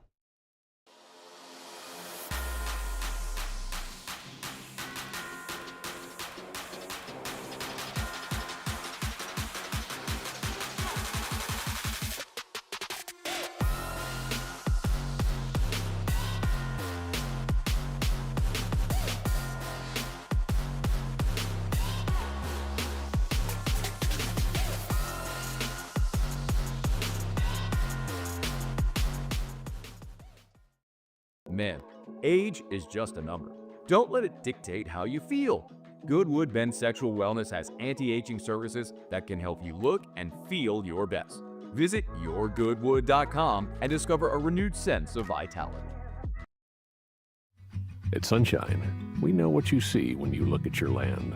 Where others may see dirt, you see the foundation you've built your life on. It's hallowed ground. It's past, present, and future.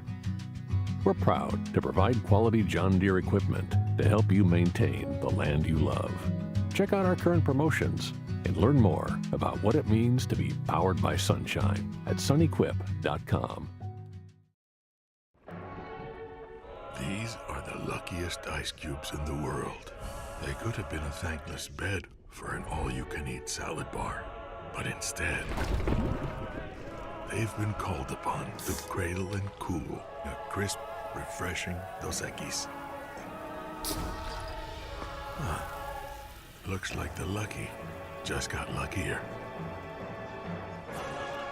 Dos Equis. At Luba Workers' Comp, our journey began over 30 years ago with a simple belief. Our clients come first. At Luba, our business has always been focused on people, not policies. Through every success and challenge, we've continued to grow because we've stayed true to our values, committed to providing you with genuine dependability. Because your well-being is more than a priority. It's our purpose.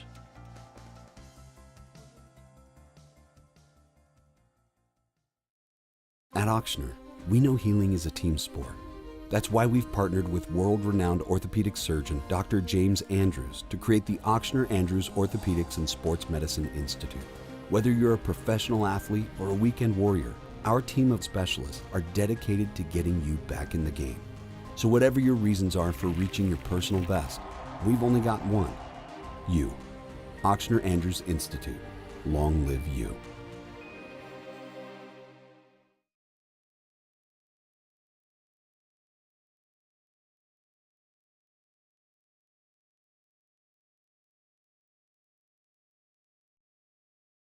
This is the Hunt Palmer Show, brought to you by Sagrera Farms.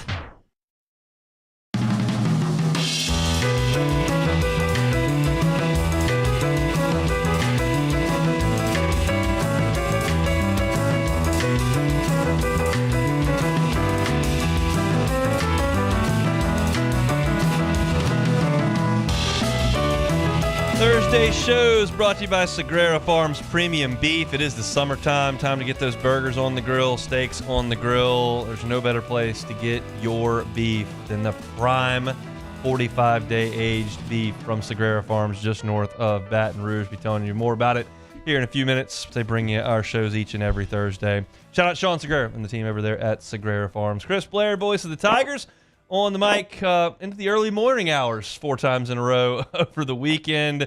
And we'll play a little bit earlier this weekend. Joins us now, as he does every Thursday, on the Jim's Farms Hotline. Chris, how are you? I'm good, hon. I hope everybody recovered from what was a wild weekend of college baseball. But, I'll tell you, we all would have, I'm sure, loved to have finished it Sunday night. But, now looking back on it, the way it ended, Monday night, the atmosphere, the electricity, the things we saw on the field, makes one of those that you won't forget. It's a fun time of year, and I think Jay Johnson said something that was very interesting in his postgame after the loss on Sunday. He said, we're 24 hours removed from about as good as we can play. We kind of have forgotten about Friday and Saturday because of Sunday and Monday, but what did you take away from Friday and Saturday, those 2 wins? Well, it makes me feel good about moving to super regional format play. I'll tell you that, just simply because it was. I mentioned to Jay on Sunday, there's been a number of times this year, particular games, both home and on the road, where, we've kind of talked about it being the best performance of the season. Not perfect, but closer to perfect. And, that's what I said to him, going in on Sunday. I just said, that performance against Dallas Baptist was about as dominant as I've seen in basically every way. And, it was key because when he came back on Monday, if you remember in the press conference after the loss as well, he said it's an opportunity. And credit the Tigers for taking, the moment for that opportunity, even though they got down 5-1 and we all thought we saw this movie already and it sucked. Ethan Fry, Kason Evans, Luis Hernandez, and, of course, Jared Jones when they needed it most. I mean, it was just it's when you look over the body of work, I sound like a broken record, but I've talked about it, peaks and valleys.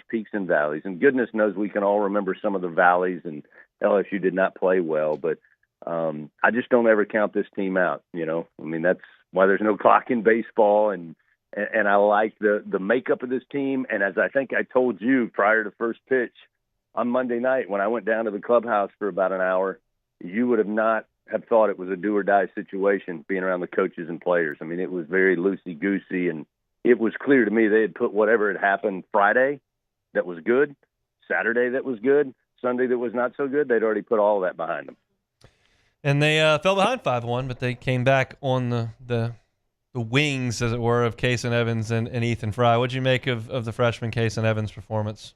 That's incredible. I mean, to think, we've seen him pitch. I mean, it's not that it's surprising he did what he did. It's just in that moment with the stakes that were in play, in that atmosphere where you were, again, waiting to try to get the crowd back into it and give Ethan Fry credit. I mean, that shot to right center field was what did it. But to be able to continue that 9 straight strikeouts, retiring the side by way of strikeout 2 innings in a row, I mean, those things are legendary. And I know our buddy Todd Politz has been working all week trying to go back. And, he's got those big, huge leather-bound books he digs into.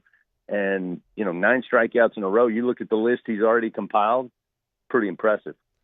No doubt. It's crazy to have watched that. It was just what the doctor ordered for LSU. Derek Curiel and Stephen Milam busted out over the weekend after some rough patches. What did you see from those two guys, and how important is that for LSU?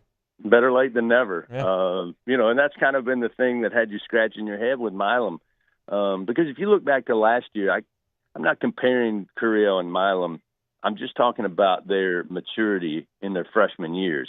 I mean, we kept waiting last year for Milam to kind of hit the wall, whether it be defensively or offensively. And then he just kind of picked it up, especially on the offensive end, into postseason play. And then Curiel has been, outside of a couple of lulls at the end of the year, I mean, that's pretty impressive to be able to come into this program with the type of players that are on your team and the type of players you're playing every night to be able to do what they've done in their freshman campaigns. But Jay Johnson told me Monday, Curiel is the engine that makes this offense go. And I think that's what he delivered over the weekend. And boy, oh boy, if Stephen Milam continues with what he did at the plate over the weekend, I mean, LSU just becomes that much tougher. I have said in that, that big win streak LSU had earlier in the season, it was really hard to find the easy out. Or I should say big gaping holes in the lineup. LSU doesn't have that. And when these guys that we just mentioned are doing their part at the plate, I mean, LSU becomes a very, very different and much more difficult team to handle. How important is the home run ball to this team, specifically at home? Well, the numbers bear it out. I mean, that's another give shout out to Todd Politz. He went back and looked it up. And when you look at LSU over the years, I mean, going way back, they usually have the same percentage of home runs, depending on how many they have. If they belt out 130 or they belt out 70, it's pretty even home and away. Hadn't been the case this year. They've had the majority of their home runs hit at home. So again, knock on wood, we're playing regional and super regional play inside Alec Box Stadium. But that's kind of been a disparity this year. If you go back and look at home runs on the road, LSU has not had as many. And goodness knows we played in a couple of tiny parks, or relatively tiny parks. But I think it's huge for LSU. And simply because you've got some guys who find ways to get on base, certainly over the weekend with Curiel, with Milam working walks and being able to get base hits. Chris Stanfield has a knack for getting on board. And if you've got Ethan Fry and you got Jared Jones, and now on the back end of that order, you got Luis Hernandez with power in the stick, I think it's huge.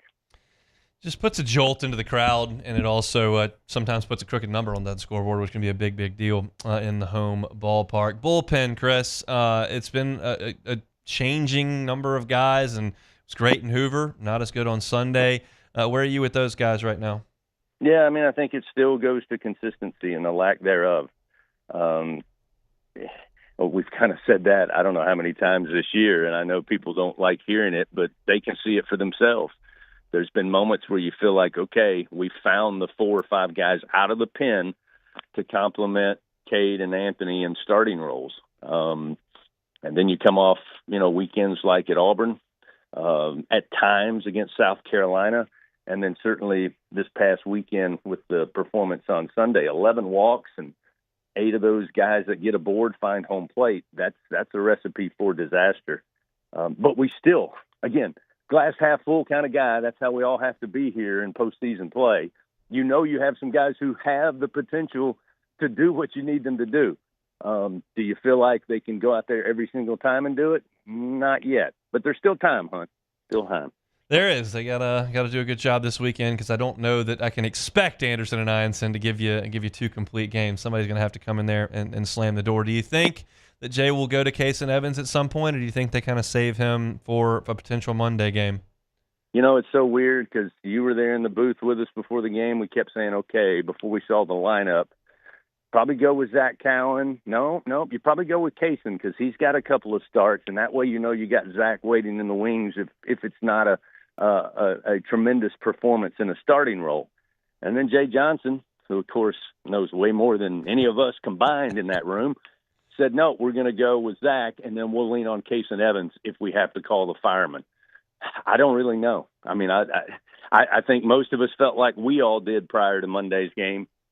But then after you see what you see, you're like, wait a minute, maybe he does know a little bit more than we do. Well, let's get out of there early on Saturday and early on Sunday and then pack bags for Omaha. Sound good to you? No, absolutely. Let's do it. We'll see you up there on Saturday afternoon. Thanks, Chris. You got it. He's Chris Blair, the voice of the Tigers. Good enough to let me hang out in the back of the radio booth for some portions of the game, depending on how my superstitions are going. Yeah, Hunt Palmer, the unbiased journalist for LouisianaSports.net. Not even giving that a thought. Not even trying that persona. I tried that early on in the career. Well, I'm going to be the unbiased journalism, the guy that plays it straight down the middle. I don't have any use for that now. I don't know if this is a time to go on an aside on like my career and what I've decided to do, but like it was 2 different aspects of quote unquote journalism that made me open my eyes to go, I can do this the way I want to do it. Scott Van Pelt said on his show, everybody is from somewhere. And to just put that in a closet somewhere is not necessary. You can. There are plenty of journalists that do that. I'm not going to. And then I listened to ESPN Chicago a good bit. And those guys have a great channel up there, and they're just relentless Cubs, Bears, White Sox, Bulls fans, and that's how they operate their shows. And like that's how I'm going to do this. I don't have to wear an LSU shirt to the games. I'll spare the press box of that, and I'm not going to yell and scream where the writers are in the press box. But I'm going to fist pump, and I'm going to be excited when LSU does something well. I can still write my story after the game and go to the press conference and not act like a lunatic. But I'm just going to I don't want to sit there behind the laptop anymore and just stare at the field with my hands folded. That's not my personality, and I don't think it's necessary to do the job. There are plenty of sports writers all over the country that can do that, and that's fine. And there are probably a lot of those sports writers and a lot of journalism teachers that I had at LSU that think my way of thinking is the death of journalism. And I'm okay with them thinking that. I don't necessarily think it prevents me from doing my job. I'm here to provide some information, to hopefully provide a little bit of entertainment. And I promise you, when LSU tips the ball off or throws the first pitch or kicks the ball off, I'm going to be locked in and pulling for my alma mater that I've pulled for since I was 6. So that's just the way that's going to be. And if that means my superstition's going to pull me from my seat in the press box to go behind Chris Blair and show a little bit of emotion quietly while they do their radio broadcast, that's what's going to happen. So that's where we are. That's Hunt Palmer's career soliloquy. I kind of wish I could have heard, or not heard, but seen you like just going crazy behind Chris Blair. It's a disaster. And you obviously can't say anything because you don't want to. Not a word comes out. Yeah, so because you don't want to accidentally come on one of their microphones. So yeah, that I would wish I could have seen that. It just is what it is. That's what I am. I am what I am. That's all. Is it Popeye that said that? I am what I am. That's all that I am. Yes. That's just the way that goes. Our Thursday shows are brought to you by Sagrera Farms Premium Beef. I had a great conversation earlier today with my guy Sean Sagrera. He's so excited. First of all, y'all crushed it on Memorial Day. We told y'all they had those 2-pound bags of ground beef, 600 pounds they went through over there at Sagrera Farms. This is a top 1% of beef in the country, and it's right outside of Baton Rouge at Sagrera Farms. And right now, there are 10 animals that are beginning the aging process. 45 days dry aging. At the end, no preservatives, no water, just that unbelievable, tender, flavorful beef. If you'd like to get in line for one of those 10 animals and have Sean cut it for you any way you'd like, then get in line and give him a call. I'm going to give you the cell phone number here in a second. But you got to understand that this is prime beef that is a 36-month journey. from start to finish. And these animals have to be born this way. You can't have an animal born and then create this unbelievable, flavorful beef. But Sean and his team have a process down that creates unbelievable consistency and an amazing product. If you want the ground beef, fillets, ribeyes, skirt steaks, flank steaks, all that, at Sagrera Farms, top 1% in the country, you need to call this number, 719-1723. 719-1723. Again, they've got 10 animals starting that 45-day aging process. If you would like to get in line for one of those, 719-1723. That is Sagrera Farms. Great piece by The Athletic on a lot of high school recruiting into the NFL draft and where LSU sits right there. We'll talk about that coming up next. The Hunt Palmer Show. These are the luckiest ice cubes in the world. They could have been a thankless bed for an all-you-can-eat salad bar. But instead, they've been called upon to cradle and cool a crisp, refreshing Dos Equis. Looks like the lucky just got luckier. Dos Equis. Gulf Coast Office Products is a nationally recognized Savin office equipment dealer based right here in Louisiana. Over 100 employees strong, Gulf Coast has the boots on the ground to support all vertical markets, from education, engineering, legal, and finance. With the latest in office technology, from desktop to production segment units, Gulf Coast and Savin have the perfect fit for you. Call 225-756-2644. That's 756-2644 for Gulf Coast Office Products.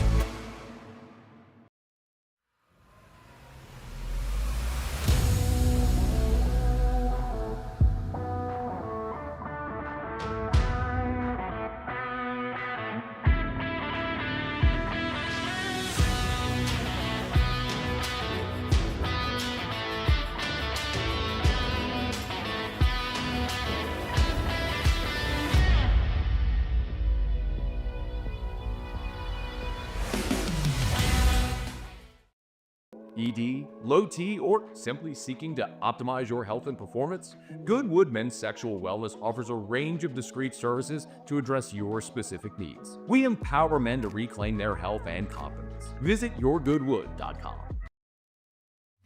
At Sunshine, we know what you see when you look at your land.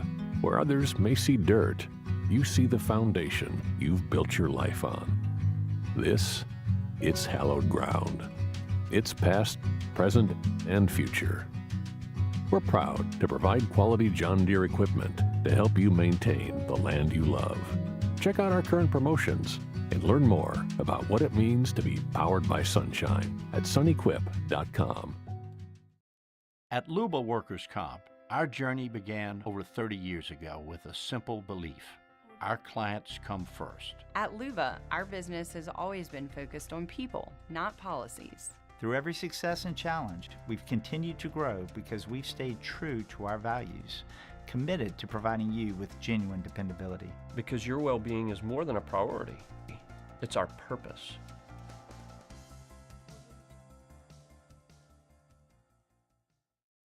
At Auctioner, we know healing is a team sport. That's why we've partnered with world-renowned orthopedic surgeon Dr. James Andrews to create the Auctioner Andrews Orthopedics and Sports Medicine Institute. Whether you're a professional athlete or a weekend warrior, our team of specialists are dedicated to getting you back in the game. So whatever your reasons are for reaching your personal best, we've only got one: you. Auctioner Andrews Institute. Long live you. Gulf Coast Bank and Trust is giving our customers the power to bank anywhere, anytime during this challenging event. And we're right there with you. Our mobile banking app is a smart way to manage your money and time. Gulf Coast Bank and Trust, the bank that cares about you. Looking for the ultimate game day experience? Come to the Queen Casino in Baton Rouge. Savor game day platters and snacks, plus drink specials at 1717 Kitchen and Cocktail. So come out for game day and let our team make you the MVP. The Queen Casino, where every moment is a win.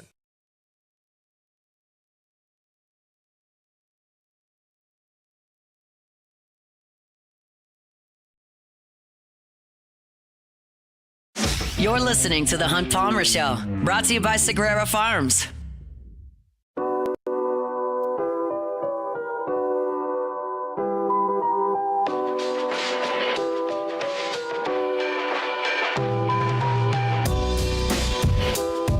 Thanks to Chris Blair for jumping aboard. He'll be on the air Saturday, 12:30 on Eagle 98.1 here in Baton Rouge. Be he, Buzzy Heidel, and Doug Thompson all in the booth for the Super Regional, cranking up LSU in West Virginia. We'll certainly be talking about that a good bit tomorrow. I want to shift gears to football here. And there was a great story that's put out by The Athletic. Manny Navarro wrote it, and it's long. There's a lot of information in it.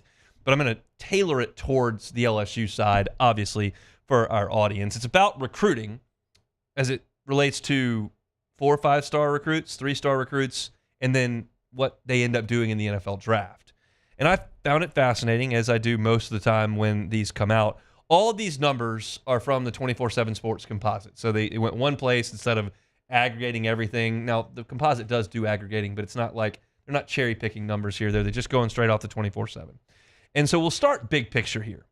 Blue chip recruits still overwhelmingly are drafted higher than the rest of the crew. Even in the transfer portal era, still blue chip recruits are very, very much more likely to be selected. This is taking into account 5 NFL drafts, the last 5. Only 7 players who are not ranked at all in the 24/7 Sports Composite, which is 4%, were taken in the first round of the draft.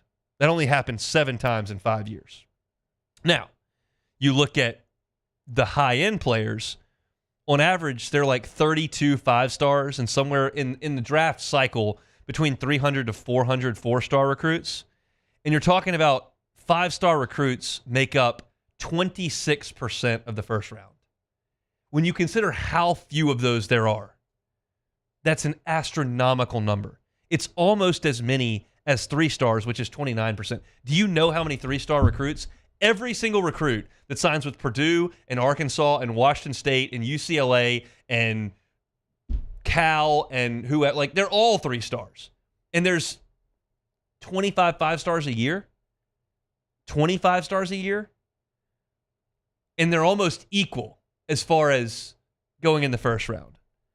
This is undeniable that you still have to have those types of guys. It doesn't dismiss the transfer portal, but I think to completely push away from getting 5-star recruits out of the high school level would be a big, big mistake.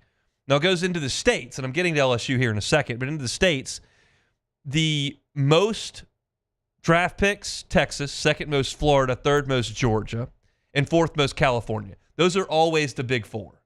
Population, football, the whole deal, weather. Louisiana's 5th. Louisiana has had more draft picks than the state of Ohio, which really surprised me a little bit. It's by 4.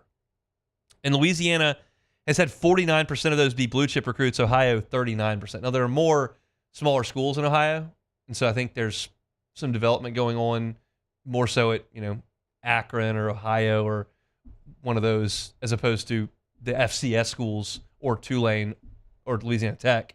But Louisiana coming in 5th, I think is really impressive. Now, one of the things I wanted to look at is position. I thought that was cool. And I wanted to look at wide receiver first. And they give in the 5-year run, like a school for every position. Alabama's quarterback, Michigan and Texas at running back. And then you go to wide receiver. Ohio State has had 5 first-round picks at wide receiver over the last 5 years. Marvin Harrison and Garrett Wilson went in the top 10, and we haven't gotten to Jeremiah Smith yet, which should be noted. But don't forget about LSU, as the story writes. The Tigers have had 6 receivers taken in the last 5 years. Jamar Chase, Malik Neighbors, Brian Thomas doing the most damage. Justin Jefferson a year beyond that, so we can't add him in. Chase still involved in Malik Neighbors and Brian Thomas. So they've got LSU and Ohio State right there at wide receiver U. And there was a time where I thought that the whole DBU moniker was, who cares? Florida, Ohio State, LSU, whatever. But you go and dig more deeply into it, and with the prevalence of social media, that kind of stuff does matter. And it certainly matters when it's the same coaching staff that is recruiting you that handled some of the others. And while Jamar Chase was not here with this staff, Brian Thomas and Malik Neighbors certainly were. And so that's an important aspect, especially as Ohio State still has Ryan Day dealing with the entirety of the offense. You want to put yourself in that conversation, and it matters how many guys that you put into the league. And it matters what kind of production you have at the college level. And it certainly matters, like state stuff matters as well. And you look at LSU and you consider the state that they're in, which produces the 5th most NFL draft picks, and you look at what they've developed with this staff, and you look at then how important recruiting 4- and 5-star players is, and that's still a big deal. You connect those dots, and that's how you win. You look at the schools that have had the most players drafted. Here it is. Georgia, number 1, 2 national championships. Bama, number 2, competed for national championships. Michigan, number 3, won a national championship. Ohio State, number 4, won a national championship. Number 5, LSU. So you're in the club here. You're in the club with Georgia, with Bama, with Michigan, with Ohio State, with Penn State and Texas, who are right behind you. So yeah, you've not lived up to the expectation that you should have. You have not won as many games as you should have. But you're doing the thing that matters the most when it comes to winning championships. And I don't mean that in a binary sense. I mean it in a general sense. You cannot win a national championship if you are not on this list. If you are not recruiting the most 4- and 5-stars, if you are not putting the most players in the NFL draft, you cannot win a championship. And LSU, though they have not contended with Georgia and with Ohio State and with Michigan since 2019, they're doing this, which will ultimately lead you to that path. There is a reason why Mississippi State is not on any of these lists. There is a reason why Kansas State is not on any of these lists. I haven't mentioned Texas A&M either. I haven't mentioned Tennessee either. This is what's important. And there's a reason when Tennessee, generally speaking, goes and plays Georgia, they get their teeth kicked in. They don't have the dudes yet. There's a reason now that Texas has shown resurgence, because they're now 7th in the last 5 drafts in putting out NFL talent, and now Sark's got it cooking with the recruiting. You've got to get in the portal. You've got to get upperclassmen, and LSU did that this year, and you have to do that. But you've got to go recruit those high school guys, get them through, and get them to the NFL. Because trying to restock all the shelves every single year is going to be too volatile. And all of these metrics that this athletic piece points to, LSU is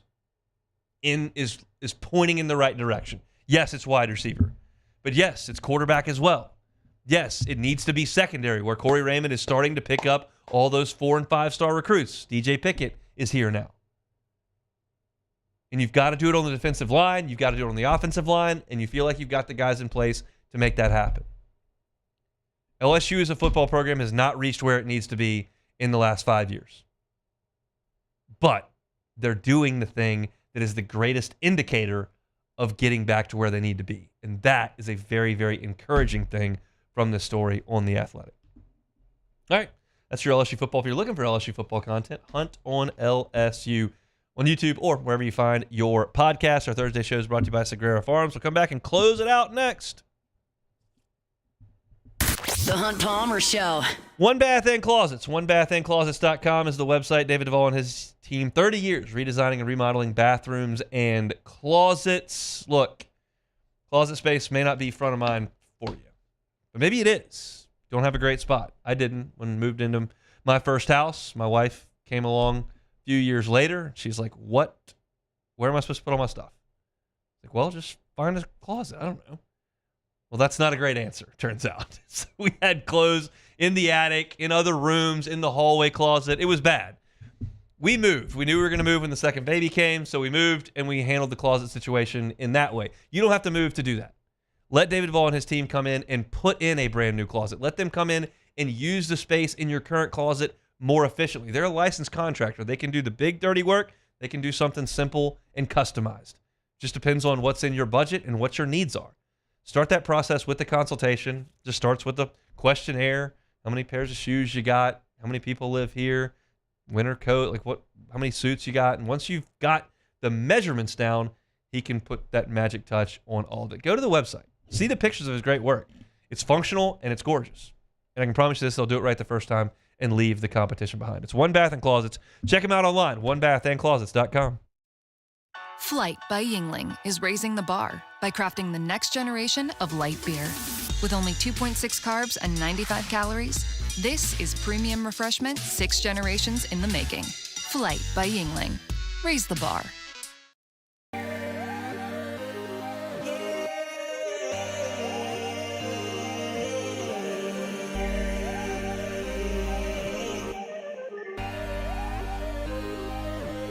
You gotta believe in a dream. Believe. You gotta believe in a dream. Believe. You gotta believe. My whole team on wild. When it comes to choosing energy for your family and your home, make the smart choice with natural gas. You can count on efficient and affordable natural gas to keep you comfortable and reduce your environmental impact to help protect our planet. Together, we're fueling our energy future. Atmos Energy. There it is, the extra mile, on the border of expected and extraordinary, for those willing to go further, like vans customized for work or play, with safety and tech to keep you connected. Supported by a 5-star sales, service, and finance team. And backed by the 1-star you know. So go the extra mile. It's never crowded, because so few have what it takes to go there. Mercedes-Benz Vans. Gulf Coast Office Products is a nationally recognized Savin office equipment dealer based right here in Louisiana. Over 100 employees strong, Gulf Coast has the boots on the ground to support all vertical markets, from education, engineering, legal, and finance. With the latest in office technology, from desktop to production segment units, Gulf Coast and Savin have the perfect fit for you. Call 225-756-2644. That's 756-2644 for Gulf Coast Office Products. Man, age is just a number. Don't let it dictate how you feel. Goodwood Men's Sexual Wellness has anti-aging services that can help you look and feel your best. Visit yourgoodwood.com and discover a renewed sense of vitality. These are the luckiest ice cubes in the world. They could have been a thankless bed for an all-you-can-eat salad bar, but instead, they've been called upon to cradle and cool a crisp, refreshing Dos Equis. Looks like the lucky just got luckier. Dos Equis. At Sunshine, we know what you see when you look at your land. Where others may see dirt, you see the foundation you've built your life on. This is the Hunt Palmer Show, brought to you by Sagrera Farms.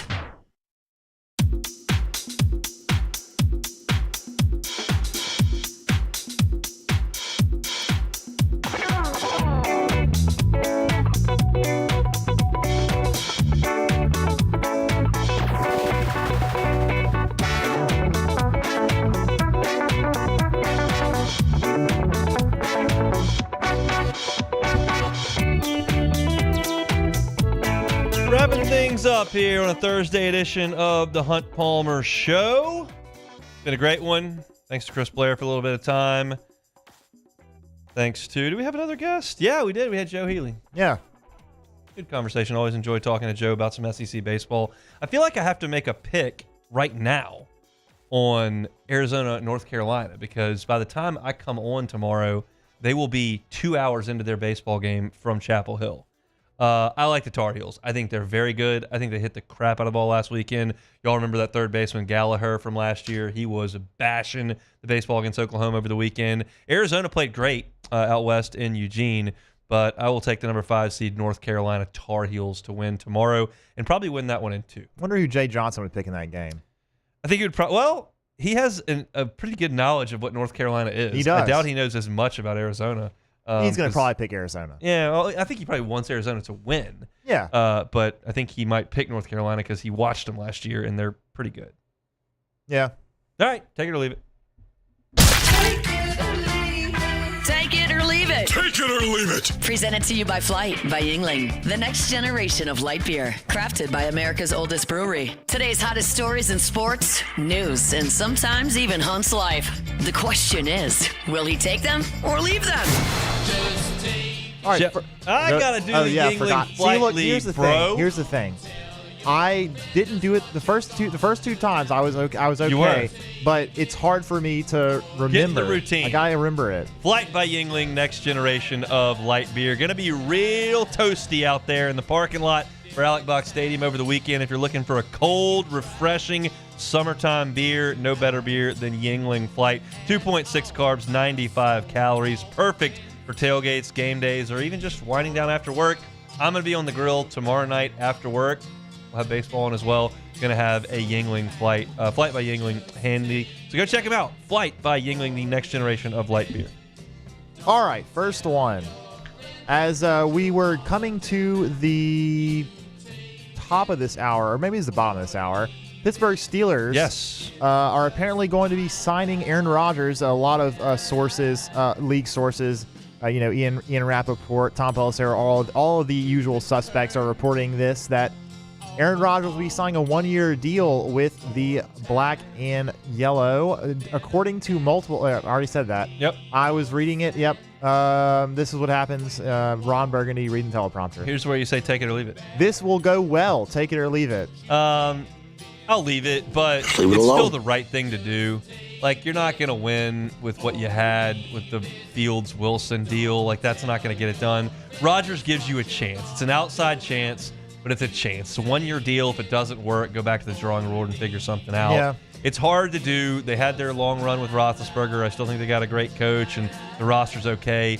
Rodgers gives you a chance. It's like Favre gave the Vikings a chance. Peyton gave the Broncos a Super Bowl. Like, it gives you a shot, and it may not work, but it's worth trying. I guess so. I just kind of feel like this is – it's not similar, obviously, but I kind of feel like the Steelers are sort of in the semi-similar position to the Saints were before. Okay, I know Aaron Rodgers he has a much better track record than Derek Carr, but I don't know that the Steelers really – Aaron Rodgers away from the Super Bowl. I doubt it, but because their division's brutal too. But they've got a way better coach than the Saints had, and a better organization, and a better roster, and he's a higher ceiling player than Derek Carr. So, again, I don't think it's going to work, but it's worth a shot. I would probably agree somewhat. But moving on here, last one, billionaire private equity investor Justin Ishbia, brother of Phoenix Suns owner Matt Ishbia, is in line to be the next owner of the Chicago White Sox, but not so fast. Of course, Jerry Reinsdorf is not going to let it go that quickly. Apparently, Ishbia will not be taking over ownership until at least 2029, and then potentially going to until 2034. It seems that it may just be until Jerry kicks the bucket because he is 90 years old, so he doesn't have too much time left on planet Earth here. But Ishbia... That's very kind of you. Look, Jerry Reinsdorf, not exactly the most. He had. I don't mean to laugh. That's not a laughing matter. But he's 89 years old. So yes, I understand where you're coming from. Well, and also, a lot of White Sox fans. I'm not a White Sox fan, but I can understand their tepidness with him. Well, he's an atrocious owner. Yes, he's a terrible owner. But the White Sox will become relevant again under Ishbia's ownership. Take it or leave it. Take it for sure. I'll take it. That's what it takes in baseball. The Mets instantly became relevant and better once they got rid of the Wilpon ownership group and got Steve Cohen, and he spent a bunch of money. That's what it takes in baseball. You think NIL is powerful in football? You can go do it in Major League Baseball too. And they got way more money to spend, and they can do it right over the table. So, that's the difference. Chicago is a destination city, and if you spend a bunch of money, you can get a lot of people to go play there. Is it the little brother in town? Yes, it is. Can you change that pretty quickly? Mets are doing okay. So. Reinsdorf, this sounds ridiculous coming from me. He's not rich enough to own a Major League Baseball team. That sounds ridiculous to me, the little salaried, overweight guy in Baton Rouge, but he doesn't have enough money. So if he owns the team and they don't spend $100 million on anyone ever, they're never going to win. And that's why last year they were the worst team in the history of the sport. you have to have money, and he doesn't have enough. So, Ish be a guy? Yeah, he does. So, White Sox will be good. It'll just probably take 6-7 years until Jerry's done. All right, that's it for a Thursday edition brought to you by Sagrera Farms. If you missed any, catch it on demand. So pumped up for tomorrow's show. We'll get you our final preview for LSU and West Virginia. Matt's going to drive you home next on AFR. We will see you tomorrow, same time, same place, for a Friday edition of Hunt Palmer Show. The Hunt Palmer Show. The Windsor Senior Living Community in Mandeville, Louisiana is a beautiful, vibrant apartment community geared towards seniors. They are nestled right in the heart of Mandeville,